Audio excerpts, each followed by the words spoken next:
Estamos hablando del cementerio de un río. El ejército estima que son más de $500 millones al año, es decir, es un negocio muy lucrativo. O sea, el oro se legaliza muy fácil, se extrae de las zonas, se puede camuflar dentro de las compraventas de oro, se les abren registros y ese oro termina también en otras compraventas en Medellín, en Bogotá, y se puede legalizar muy fácil. Lo que nos encontramos es que son las comunidades quienes terminan asumiendo ese papel de control con respecto a la minería ilegal, tanto como pueden hacerlo, ¿cierto? Porque también lo que nos dicen las comunidades es que ellos dicen, nosotros sabemos dónde están las máquinas, nosotros sabemos por dónde construyen las carreteras, pero es que nosotros tenemos picos y tenemos palas y ellos tienen armas. Y es que lo que hemos visto en general con estos reportajes es que usualmente los lugares donde más ocurre minería es donde menos operativos hay.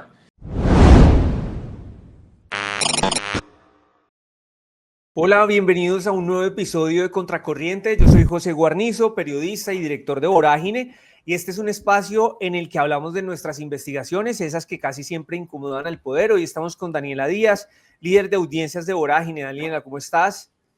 Hola José, hola Luis y bienvenidas a todas las personas que nos escuchan hoy. Bueno, hoy estamos también con Lucho Bonza, periodista, colaborador de Vorágine. ¿Cómo estás, Luis? Lucho. Hola José, hola Daniela, ¿cómo van? Y un saludo también a todas las personas que nos ven o nos escuchan.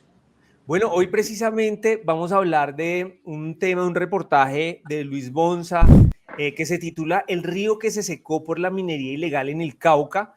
Según el ejército, el ELN es el responsable de la explotación ilegal que arrasa con el río Sambingo en el macizo colombiano. Vorágine estuvo en la zona y esto hace parte de una serie de reportajes y de investigaciones que hizo Vorágine tratando de ver qué está pasando con la minería ilegal, con los grupos armados en distintas regiones del país. Hoy le vamos a preguntar a Luis cómo le fue en ese viaje al Cauca, con qué se encontró, y también vamos a hablar un poco de este río, ¿cierto? Ya vamos a leer algunos párrafos de esta investigación que pueden encontrar en la página de Vorágine, pero también pues como adentrarnos un poco, además de lo que está pasando con el conflicto, con los grupos armados de la guerra, también qué está pasando con el medio ambiente, Daniela. Así es, como siempre también los invitamos a apoyarnos. Recuerden que estamos ahorita en una campaña de Baki por 30 millones que nos hacen falta para poder cumplir con nuestro presupuesto para el 2025. Pueden donar desde 10,000 pesos, nos ayudan un montón. Pueden donar a través de la pestaña Apóyanos de nuestra página web o en el link de la biografía de nuestro Instagram, aparecemos como @voragineco. También pueden compartir todo nuestro contenido para que llegue a más personas y más personas pues se enteren de los temas que investigamos. Bueno, acá estamos viendo la portada de este artículo, El río que se secó por la minería ilegal en el Cauca. Es una ilustración de Angie Pick.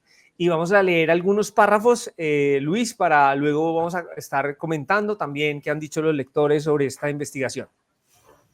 Perfecto, entonces iniciamos con el río que se secó por la minería ilegal en el Cauca.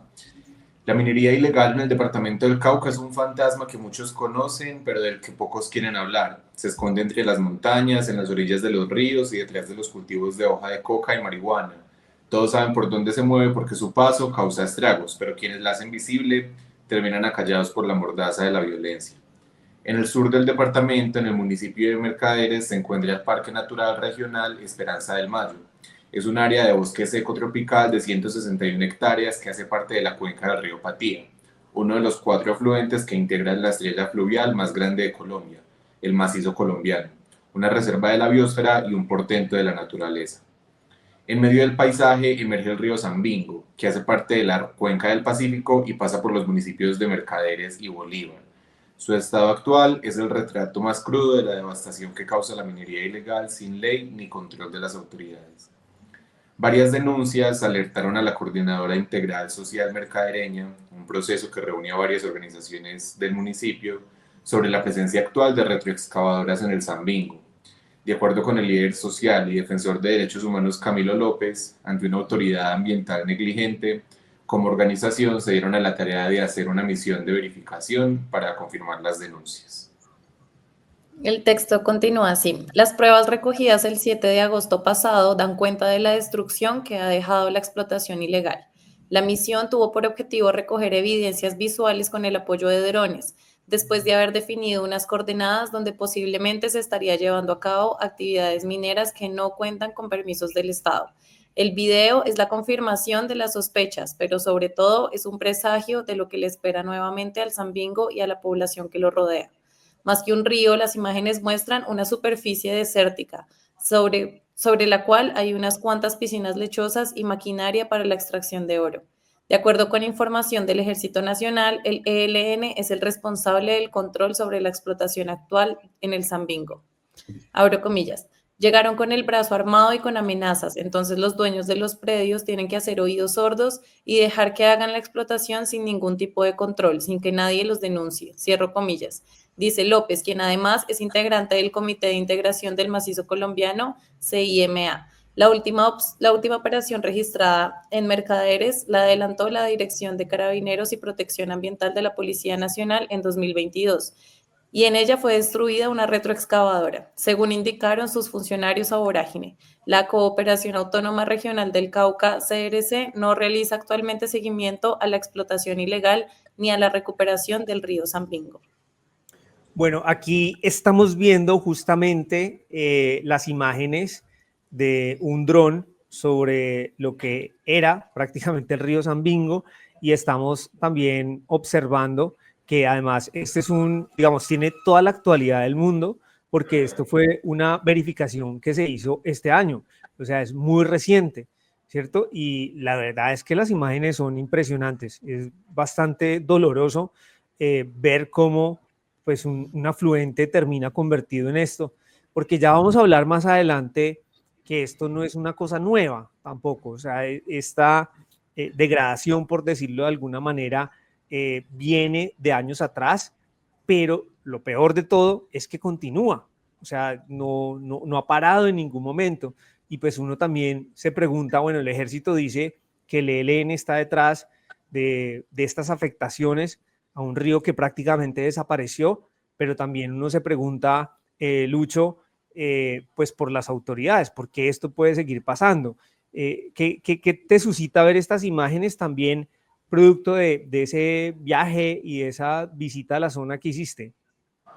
No, es muy impresionante, las imágenes definitivamente son muy impresionantes y pues yo creo que ahí es importante resaltar que el poder ver estas imágenes es precisamente gracias a la preocupación de las comunidades, ¿cierto? A un montón de personas, líderes y lideresas ambientales, pero en general gente preocupada del territorio que ve que las autoridades no toman ningún tipo de acción frente a la devastación del río y entonces deciden buscar recursos y buscar las formas para conseguir un dron, establecer unas coordenadas y decir, bueno, vamos a mirar realmente qué es lo que está pasando ya que las autoridades no lo hacen. Entonces es muy triste porque justamente la misión en la que estuve en el departamento del Cauca, en el municipio específicamente de Mercaderes, y pude acompañar una audiencia ambiental para hacerle seguimiento a lo que pasaba durante el río Sambingo y es una cosa muy interesante pues porque están las autoridades indígenas, digamos hay música, hay colores y demás, pero pues se manifiesta ahí sobre todo una gran preocupación con respecto a lo que está sucediendo y bueno, ya creo que en un momento lo vamos a poder como hablar como con un poco más de profundidad, pero que es una cosa que sucede desde hace muchos años, desde el 2017 se alertó sobre lo que estaba ocurriendo en el río Sambingo y pues estamos ya en el 2024 y la situación sigue pues ni siquiera igual, peor. Exacto. Vamos a leer unos cuantos párrafos más de este texto de Luis Bonsa que dice, que continúa así. Según le contó López a Vorágine, el video fue además anexado como prueba para una denuncia que fue instaurada ante la Fiscalía contra la CDC, abro comillas, por omisión y por ser permisiva frente a este flagelo que de nuevo se repite en el río Sambingo, cierro comillas, finaliza. En el macizo colombiano, donde nacen los ríos Magdalena, Cauca, Caquetá y Patía, confluyen comunidades campesinas, indígenas y afro que durante años se han resistido a la explotación minera de empresas multinacionales, pero ante la minería ilegal que se afianza con los recursos de la guerra, exigen el apoyo del Estado. Abro comillas, la institucionalidad potencia políticas económicas para la explotación de minerales pero no mide el impacto que genera en las comunidades y los ecosistemas. Frente a eso, lo que las organizaciones han hecho es fortalecer sus procesos de base para defender el territorio de manera autónoma y legítima, afirma López. En agosto de 2019, las comunidades de mercaderes se organizaron para realizar una consulta popular legítima que preguntó a los habitantes del municipio si estaban de acuerdo con la explotación y exploración de minería metálica o hidrocarburos que requiriera agua para el consumo humano. De las 6.484 personas que votaron, el 99,46% dijo no estar de acuerdo. Vamos a dejar por ahí la lectura y vamos también, Daniela, a ver qué nos dicen nuestros lectores frente a este reportaje de Luis Bonsa. Y bueno, ahí vamos a comentar también pues algunos otros aspectos de lo que se está presentando en el Cauca.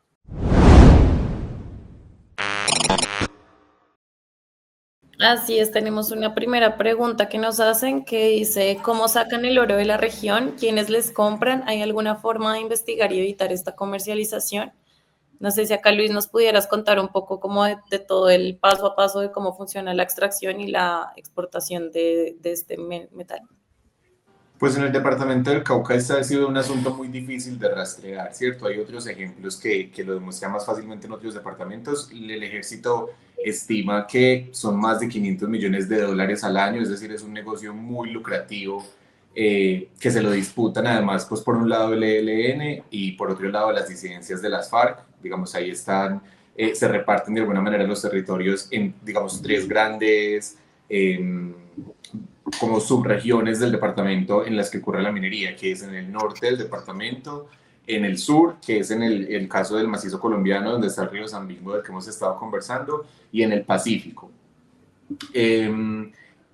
La verdad es que ni la policía ni las personas que denuncian y que hacen parte de las comunidades tienen elementos para decir pues por dónde sale el oro y hacia dónde se lleva. Esa ha sido una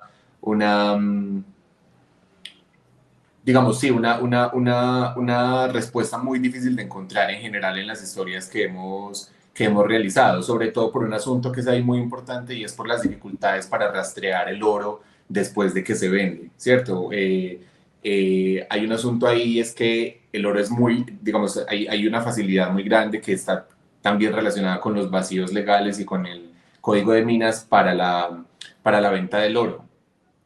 Entonces, digamos, ese rastreo es bien complicado pues, para responder un poco esa pregunta. Y acá hay una cosa, Daniela, y es que, o sea, no es por ser pesimista, pero la verdad lo que está pasando en el norte del Cauca es terrible. O sea, ahí se unen como todos los males. Entonces, por un lado, están congeladas las negociaciones con los grupos armados. Hubo, digamos que hay un estancamiento de los diálogos con los grupos armados desde el asesinato de la lideresa Carmelina Yule, y eso pues dejó, digamos, un poco al garete esas intenciones de diálogo con los distintos grupos armados, porque ya vamos a hablar de eso. O sea, no solamente está el ELN, están las disidencias de las FARC y varias disidencias de las FARC, o sea, varios bloques distintos de las disidencias de las FARC. Y por otro lado, pues es que legalizar el oro es mucho más fácil que legalizar, que sacar la cocaína. O sea, el oro se legaliza muy fácil, se extrae de las zonas, se puede camuflar dentro de las compraventas de oro, se les abren registros y ese oro termina también en otras compraventas en Medellín, en Bogotá, y se puede legalizar muy fácil. Entonces es muy difícil como tener ese rastreo, y además de que es un negocio bastante lucrativo. Así es, tenemos también otra pregunta que creo que se repite siempre como en estas historias de minería ilegal, y es pues el papel de las autoridades y que esperan las Fuerzas Armadas para recuperar el control de la zona. Los mineros ilegales meten maquinaria amarilla, combustible, herramientas a estas zonas y el ejército o la policía no se enteran. Entonces, no sé, en este caso específico, ¿qué se pudo rastrear del papel de las autoridades frente a la minería ilegal? Sí, pues cuando se pregunta directamente a las autoridades, es decir, al ejército o a la policía, ellos sacan un listado de las operaciones que han realizado. y digamos, uno puede decir que en efecto las operaciones ocurren. Ahí yo creo que la discusión es alrededor de qué tan efectivas son esos operativos que realizan, ¿cierto? Qué tan efectivos son, digamos, en relación con, por ejemplo, el lugar en el que se realizan, si se privilegian unos lugares con respecto a otros. Y es que lo que hemos visto en general con estos reportajes es que usualmente los lugares donde más ocurre minería es donde menos operativos hay. Entonces puede haber un listado de esas operaciones, pero pues termina siendo inefectivo contra la verdadera situación que hay en el territorio. Pero además, por otro lado, con respecto, por ejemplo, a la autoridad ambiental, que digamos tiene un rol importante, digamos, diría yo, de los más importantes, ¿cierto? Con respecto a la atención de las denuncias relacionadas con la minería ilegal, y que en el departamento del Cauca es la corporación regional, la CRC. Lo que ellos dicen también es que precisamente por ese conflicto, lo que hablaba José, el trabajo de ellos se ha complicado mucho, y se ha complicado porque no pueden viajar hacia los territorios, no pueden llegar hasta los lugares donde reciben las denuncias que hay minería ilegal, y entonces ellos más o menos se lavan las manos diciendo que ellos ofician a las alcaldías de esos municipios, pues para que las alcaldías también se relacionen, hagan un trabajo articulado con la policía y el Ejército Nacional haciendo operativos en esas zonas, pero que en muchas ocasiones incluso no tienen respuesta por parte de las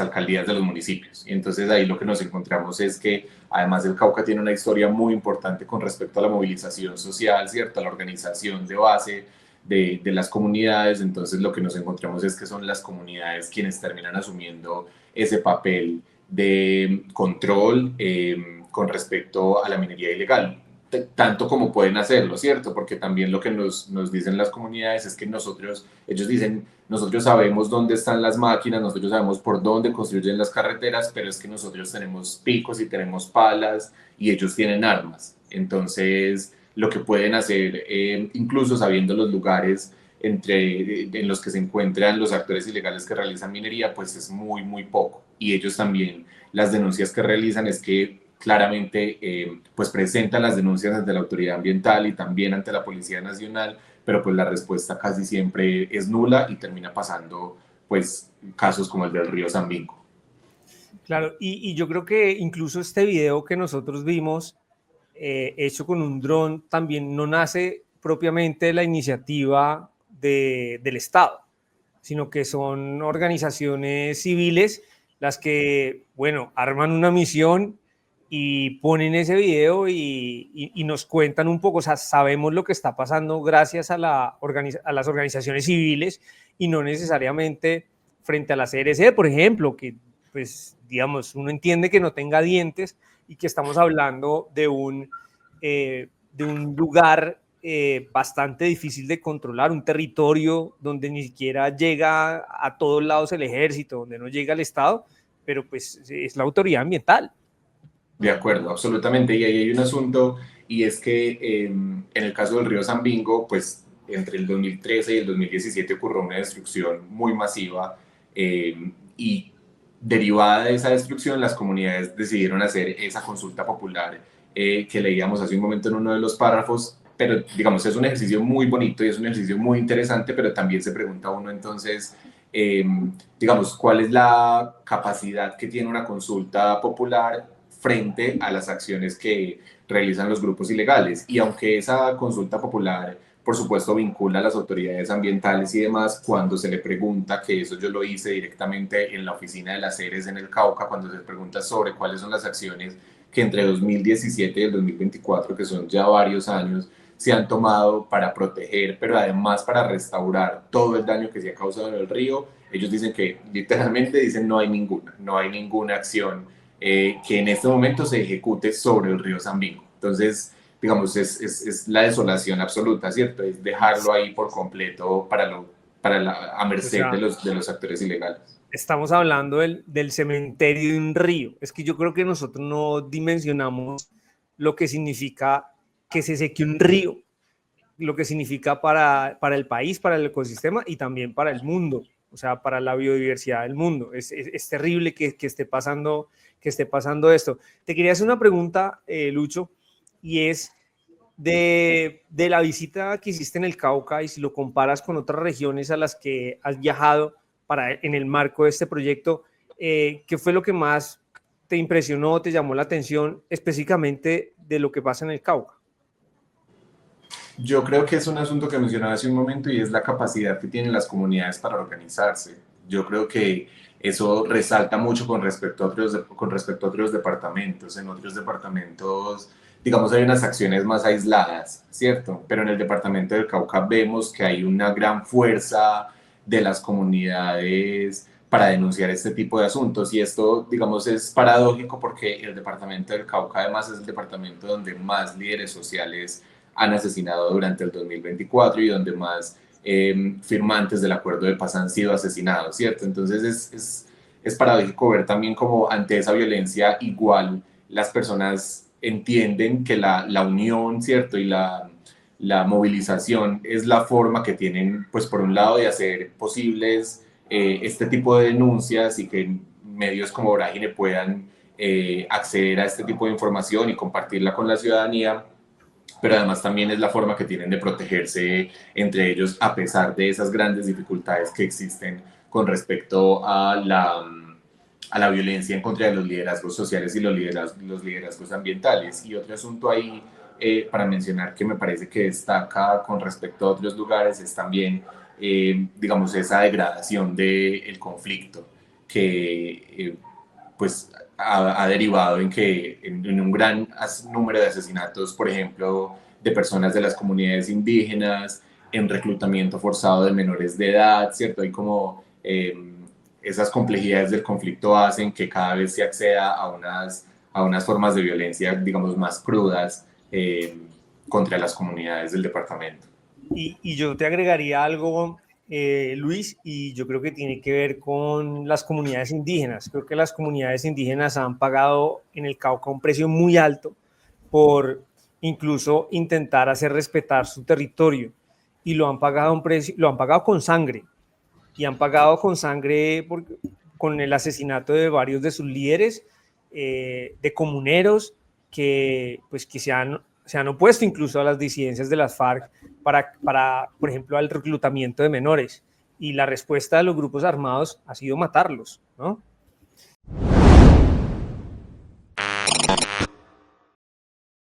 Bueno, pues los queremos invitar también pues, a que entren en la página de Vorágine, a que compartan este video, a que se suscriban y queremos pedirles un favor especial. Estamos ya muy próximos a cumplir con el presupuesto del año 2025. Abrimos una Vaki con una meta de 30 millones de pesos.